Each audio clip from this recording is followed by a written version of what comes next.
Students, welcome back to CUT program 2024. Students, this is your mock test 4, and the first question asked is a passage. The passage is narrative that how many people who are looking to get a pet dog get a puppy. Different reasons are being given that why people get dogs, puppies, because they are cute, friendly, playful, and then a reason is again given why most of the people opt for an adult dog instead. Because when you get a puppy, you have to teach him how to behave. You have to make sure that the puppy is housebroken. It means that it does not go to the bathroom inside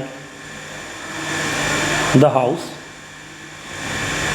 You have to teach the puppy not to jump on your guests, not to chew on their shoes. You have to train it to walk on a leash. So there's a lot of work to do. But in case of when you get an adult dog, there's a good chance that it will already know how to do all the previously mentioned things. तो इसके ऊपर passage है. Let's have a look at the questions now. Which is the best example of dog that is housebroken? Best example of dog that is housebroken. Housebroken dog कौन सा होता है?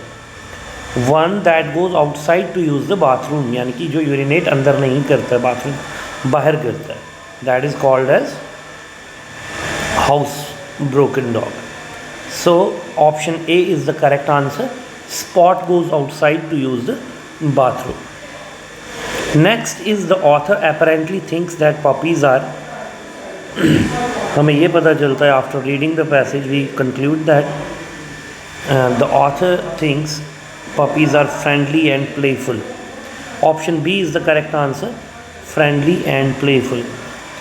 Which is the best synonym for behave as applicable in the passage? behave होता है किसी एक particular चीज़ की तरफ एक्ट करना, how you act towards something. So option A is the correct answer, act.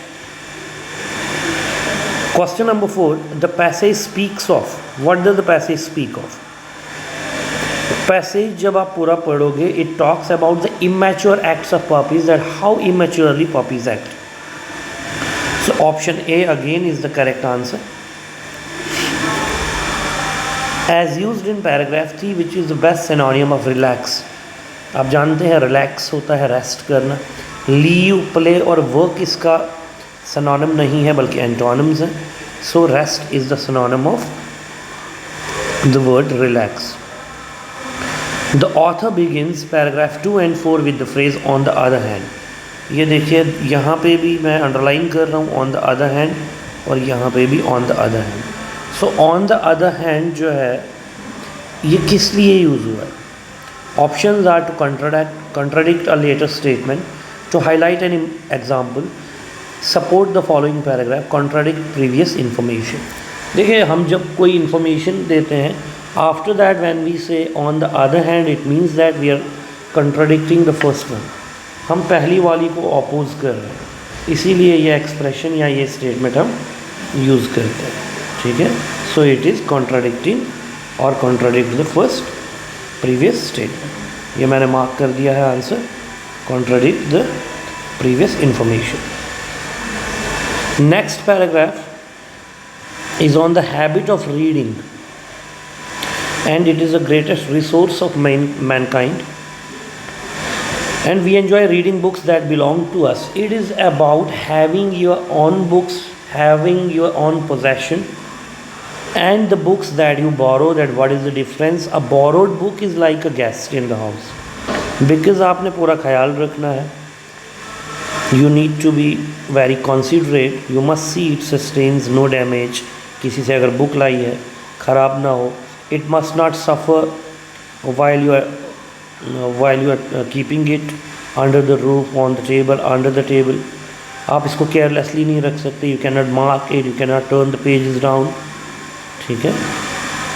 But if you have your own books, you treat them with that affectionate intimacy that annihilates formality. Uh, Formality. So books are for use, not for show. You keep the books, you have your own books, that then after you treat the books with affectionate intimacy. And a good reason for marking favorite pages in the book is that this practice enables you to remember more easily the significant sayings, to refer them quickly. आप underline करते हो, so that it becomes easier for you to understand the things, and you mark the favorite pages, the favorite expressions accordingly. So everything should begin collecting a private library. Now it is emphasizing upon having your own library, having a good collection of books of your own. चलिए अब questions देखते हैं. The एबो passage is all about, किसके बारे में है? It's all about books. Option B is the correct answer. It's about books. Which title is suitable for the passage? Passage बताता है बुक्स को ऑन करना सीखो. Pleasure of owning books, having your own books and the pleasure derived from it. Next, according to the passage, a borrowed book is like a, starting में पढ़ा हमने, borrowed book जो है it's like a guest in the house. It's like a guest in the house. C part. All the following words mean mankind except. Meaning बतानी है. Mankind की meaning किस word से show हो रही है? Books में Homo sapiens, humanities, humanity, humankind. Homo sapiens भी वही हुआ, humanity भी, humankind भी. These three words are synonyms to mankind. लेकिन humanities एक अलग word, it's a group of people together. Humanities. ठीक है.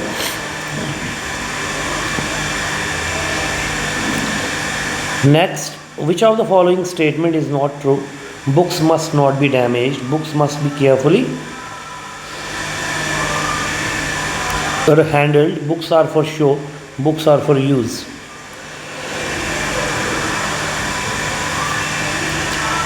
Not true पूछा हुआ है, जो सही नहीं है statement. Books are for show. This is not true.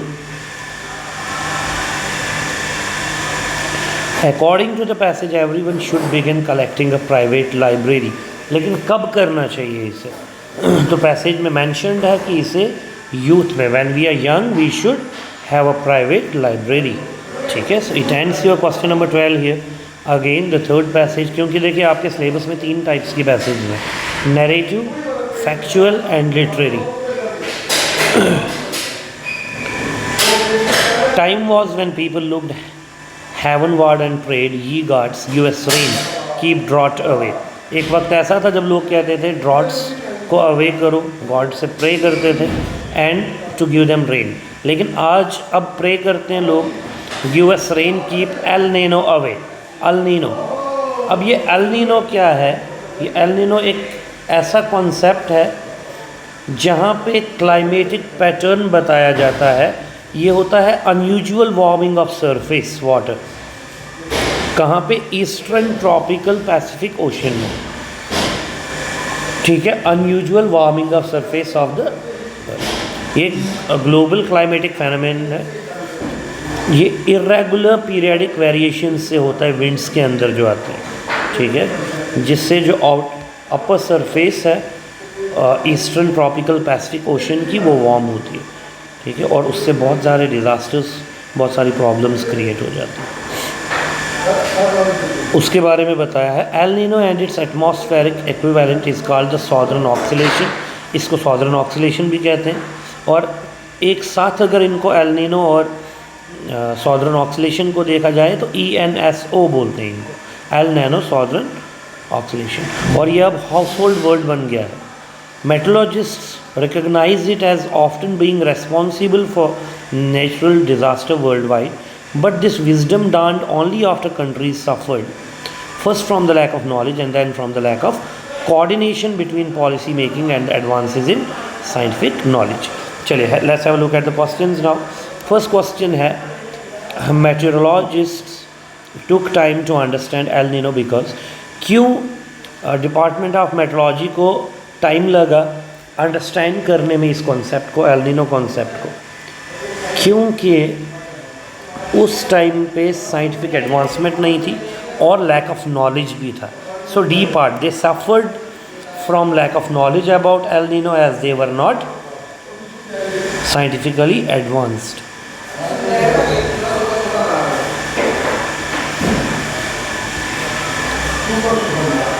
Wait, bachcha. Just wait for a while. Okay, next. El Nino is in a layman language is, अगर देखा जाए तो आम भाषा में layman लैंग्वेज में इसको क्या बोलेंगे? ये एक वेदर इवेंट है. हमने ऊपर डिस्कस किया क्लाइमेटिक चेंजेस के साथ, सॉवरिन ऑक्सीलेशन के साथ तो जुड़ा ही है, लेकिन साउथ पैसिफिक ओशन के अंदर जब सरफेस ऑफ वाटर जो है वो वार्म अप होती है, टेम्परेचर राइज होता है, उसे हम कहते हैं. तो ये वेदर इवेंट है. What are the two types of landscapes that are affected by El Nino? कौन से दो ऐसे लैंडस्केप्स हैं जिसका इम्पैक्ट रहा है किस पे ऊपर? एल नीनो के ऊपर. What are the two types of landscapes? देखिए, डेजर्ट्स और ओशंस के ऊपर भी इसका फ़र्क है, कोस्टल एरियाज़ और सीज़ के ऊपर भी, ट्रॉपिकल शोर्स और लैंड्स के ऊपर भी. इसका मतलब ऑल ऑफ दिस, क्योंकि देखो वेदर फिनोमेनन है तो किसी चीज़ को छोड़ा नहीं है इसमें. जहाँ पे इसका इम्पैक्ट देखा गया है वहाँ की सारी टोपोग्राफी यानी कि सारा एरिया कवर होता है. तो कोस्टल एरियाज सी के ऊपर भी इम्पैक्ट है, डेजर्ट्स ओशंस के ऊपर भी, ट्रॉपिकल शोर्स एंड लैंड्स के ऊपर भी. So the option is, answer is all of these, option D. Which word in para 3 is antonym of fertile? Fertile होता है जरखेज़, जहाँ पे प्रोडक्टिविटी अच्छी हो. एक ऐसी लैंड, एक ऐसी जगह जिसमें पैदावार अच्छी हो. तो बैरन होता है बंजर, जहाँ पे कुछ भी उगता नहीं है. सो फर्टाइल का जो एंटोनियम है it is barren. Next, which according to the author is a positive effect of El Nino? El Nino का पॉजिटिव इम्पैक्ट या पॉजिटिव इफेक्ट क्या है? इसका फ़र्क सिर्फ इतना है, जो भी बैरन लैंड होती है वहाँ पे वेजिटेशन शुरू हो जाती है, क्योंकि वहाँ पे ये अनसीजनल रेन्स करता है. ठीक है, ग्राउंड वाटर को जो है, ग्राउंड वाटर की कैपेसिटी जो है वो बढ़ाता है, तो बैरन लैंड को फर्टाइल भी साथ में करता है. तो वेजिटेशन हो जाती है उस जगह पे जहाँ पे बैरन लैंड है. ऑप्शन ए आपका सही है. It results in vegetation on barren lands. This is the positive effect of El Nino. How can we say that El Nino proves to be a boon for South Africa, South American coast? South American coast के लिए कैसे boon रहा है? South American coast के लिए कैसे ये beneficial रहा? Options है, it causes the destruction of many marine species such as anchoveta. तो अगर ये डिस्ट्रक्शन करता है तो इसका मतलब बेनिफिशियल नहीं है, तो option A is incorrect. It causes an upwelling of rich nutrients making it the most productive in the world. हमने ऊपर देखा कि ये बैरन लैंड्स में वेजिटेशन प्रोड्यूस करता है. ठीक है, इसका मतलब ये हुआ न्यूट्रिएंट्स सॉइल के अंदर चले जाते हैं, making it the most productive land. तो साउथ अमेरिकन कोस्ट जो है most productive land in the world बन गई है because of El Nino. So option B correct answer है. सी भी पढ़ लेते हैं हम. It enhances warm currents around every Christmas. तो वार्म करेंट्स आएंगी क्रिसमस के टाइम पे, तो नुकसान है. It warms up normally cold surface water off causing heavy rains. नहीं, अगर वार्म करता है सरफेस को तो ये भी एक नुकसान है. तो हमने बेनिफिट लिखना है.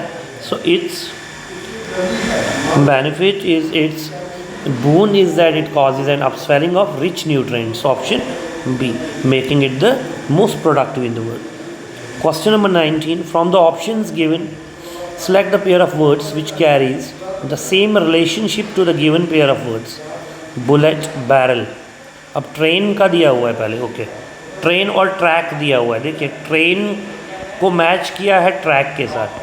हमने देखना है अब ऐसा ही रिलेशनशिप किन दो पेयर्स या किन दो पेयर ऑफ वर्ड्स का है. Bullet, barrel, fame, television. Fame और टेलीविज़न तो नहीं है. वाटर और बोट थोड़ा मैच होता है. आइडिया और ब्रेन भी मैच होता है. लेकिन हमने देखना है कि जो हमें पेयर ऑफ वर्ड दिया हुआ है बिल्कुल उसी के अकॉर्डिंग.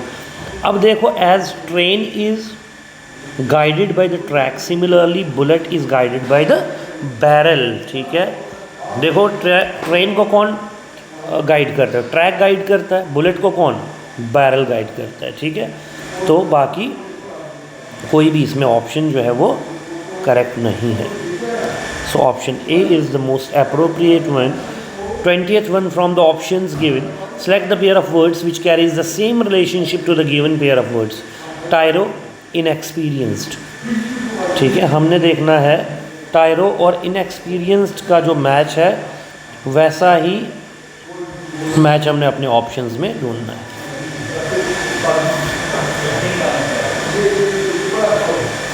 देखिए, टायरो की मीनिंग होती है, टायरो का मतलब होता है बिगनर, जो नया हो किसी चीज़ में। इनएक्सपीरियंस्ड भी वही हुआ जिसको एक्सपीरियंस नहीं है, one who is new to the thing. ठीक है, तो हमने ऐसा ही मैच देखना है। तो हम अगर देखें वर्ड साइकोफेंट जो है उसका मतलब है सर्वाइव। ठीक है, साइकोफेंट का मतलब है सर्वाइव।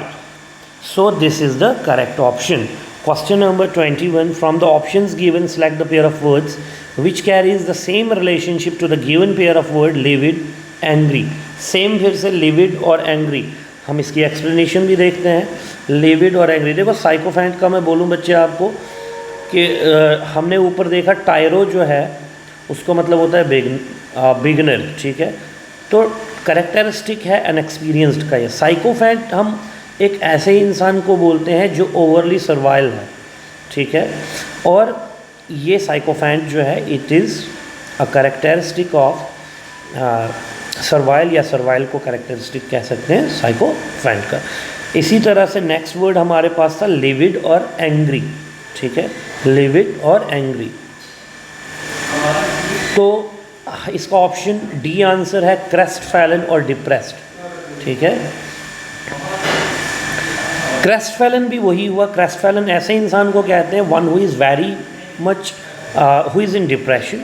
ठीक है, जो बहुत ही ज़्यादा एंजाइटी में रहता है, जो बहुत ज़्यादा प्रॉब्लम्स में रहता है। ठीक है, someone who is crestfallen is very much depressed. तो आप देखिए क्रेस्टफैलन और डिप्रेस्ड जो है वो सेम है एज लिविड और एंग्री। पेयर जो है क्रेस्टफैलन, लिविड, एंग्री, जो मीनिंग यानी कि सिनोनिम्स टू ईच अदर हैं, इसी तरह से क्रेस्टफैलन और डिप्रेस्ड भी सिनोनिम्स टू ईच अदर हैं।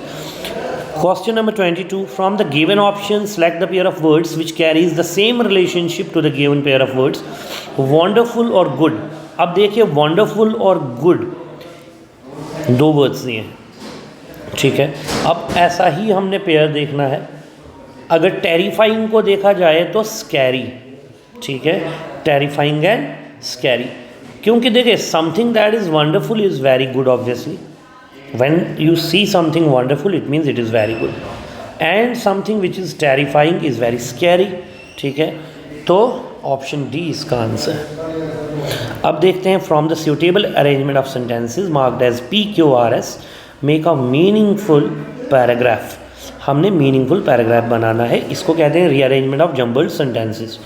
ठीक है, इस पे आपके कंप्लीट नोट्स भी भेजे हुए हैं और फुल वीडियो पीछे बना हुआ है। देखिए बच्चे, ये जो इसमें PQRS है हमने इसी को मैच करना है। इसका मतलब 1 और 6 जो दिया है ऊपर, एक ये और एक ये हिंट्स प्रोवाइड किए गए हैं। स्टार्ट होगा फर्स्ट से, एंड होगा 6 पे।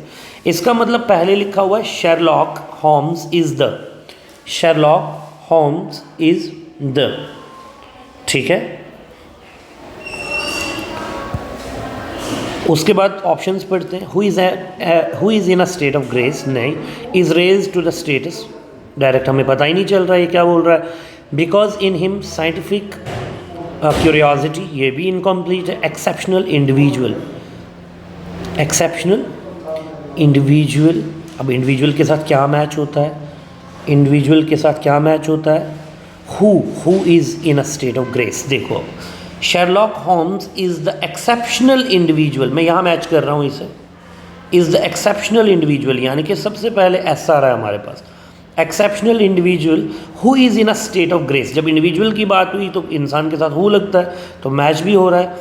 Who is in a state of grace, P fine, SP उसके बाद रीज़न बताया है क्यों, because in him scientific curiosity are, because in him scientific curiosity are. अब क्या है scientific curiosity? Is raise to the status क्यू, SP R Q। तो आपने प्रॉपरली इसका ख्याल रखना है कि कौन सा इवेंट, कौन सी चीज़ फर्स्ट आ रही है और कौन सी सेकंड आ रही है। ठीक है बच्चे, तो मिलते हैं नेक्स्ट क्वेश्चन में। Find the suitable arrangement of sentences marked as PQRS। Again same है। अब आपका लास्ट क्वेश्चन बचता है, सूटेबल अरेंजमेंट देखनी है। जनरली स्पीकिंग, अब जनरली स्पीकिंग आपका स्टार्ट है इस पैराग्राफ का। ठीक है, जब आप अरेंजमेंट करेंगे तो पैराग्राफ का स्टार्ट रहेगा जनरली स्पीकिंग मार्क्ड एज 1। ये देखिए 1 मार्क किया हुआ है इसको।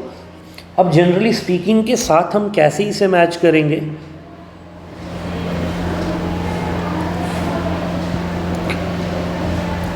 For me by those who have invited me, पहला sentence. Follow me, follow programmes that have been worked out, नहीं मैच हो रहा है क्योंकि जनरली स्पीकिंग के साथ अब सेंटेंस बनाइए। Generally speaking for me by those नहीं, जनरली स्पीकिंग फॉलो प्रोग्राम्स नहीं, generally speaking who offer themselves as guides and usually in such cases, बिल्कुल नहीं, इनकम्प्लीट है। Generally speaking the journeys that I undertake for the purpose of publicity, बिल्कुल सही है।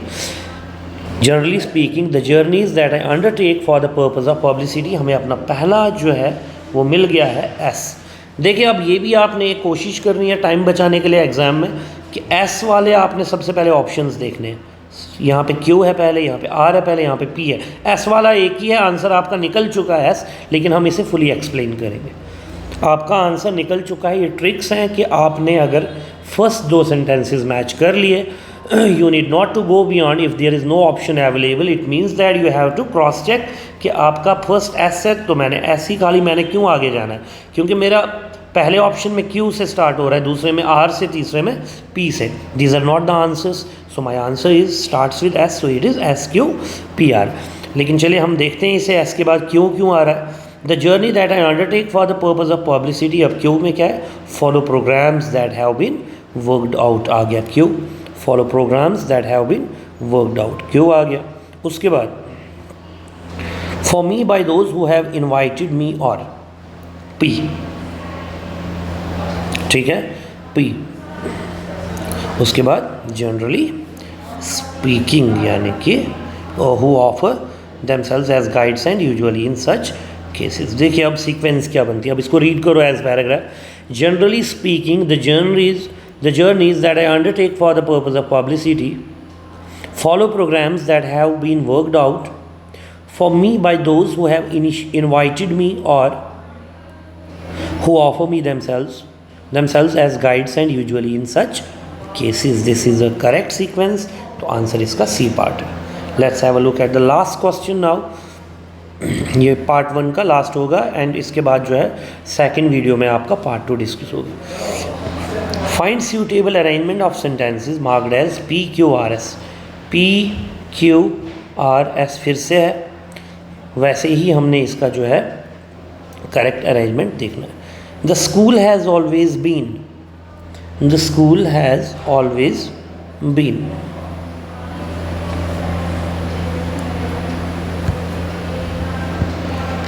tradition from one, the most important, the wealth of, means of transferring generations to the next। तो आपको थोड़ा सा पढ़ के ही आइडिया हुआ होगा कि क्या बात कर रहा है। The school has always been the most important, the most important, क्या most important? means of transferring, means of transferring the wealth of tradition from one, फिर लास्ट पे दिया ही है जनरेशन टू द नेक्स्ट। एक बार फिर से सुन लो। The school has always been the most important, ये आ गया पहला, ठीक है। द मोस्ट इम्पॉर्टेंट यानी कि Q, हम यहाँ पे लिखेंगे Q। The most important means of transferring है S, सो हम यहाँ पे S लिखेंगे, ठीक है, QS। After that the wealth of R, क्या, किस चीज़ की wealth? The wealth of tradition from one generation to means of transferring from one generation to the next. देखिए अब the school has always been the most important means of transferring the wealth of, फिर आएगा tradition from one generation to the next. So QSRP इसका answer. Thank you so much. We will meet you in the next video.